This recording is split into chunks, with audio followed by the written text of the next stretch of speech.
பெரியாரை போல மனு நீதியை தாக்கியவர்கள் இல்லை, அம்பேத்கரை போல மனு நீதியை எரித்தவர்களும் இல்லை.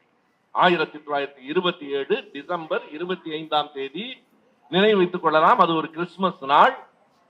அங்கே இருக்கிற பூனாவில் இருக்கிற மகத் என்கிற இடத்தில் நடைபெற்ற கூட்டத்தில் அம்பேத்கர் அறிவிக்கிறார், திரும்ப திரும்ப எல்லா மக்களையும் சாதியின் பெயரால் இழிவுபடுத்துகிறது, பிறப்பின் அடிப்படையில் பெண்களை இழிவுபடுத்துகிறது. நீங்கள் மனு நீதியில் 8வது அத்தியாயத்தையும் 10வது அத்தியாயத்தையும் எடுத்து பாருங்கள். 8வது அத்தியாயம் என்ன சொல்லுகிறது? என்னதான் செய்தாலும், எத்தனை தவறு செய்தாலும் பார்ப்பனர்களுக்கு தண்டனை கொடுக்க கூடாது என்று சொல்லுகிறது. 10வது அத்தியாயம் என்ன சொல்லுகிறது? மனுஸ்மிருதியினுடைய 10வது அத்தியாயத்தை விட பெண்களை இழிவுபடுத்துகிற வேறொரு நூலை பார்க்க முடியாது.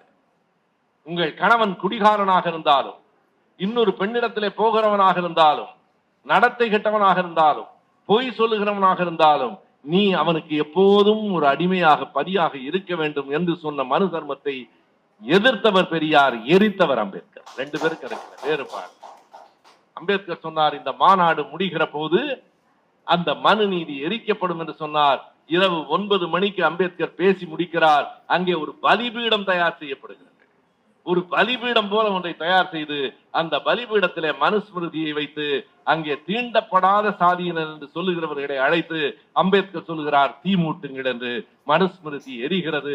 அம்பேத்கர் உரத்து குரல் கொடுக்கிறார், இந்தியாவில் பிறப்பின் அடிப்படையில் ஏற்றத்தாழ்வுகளை இனியும் அனுமதிக்க முடியாது என்று.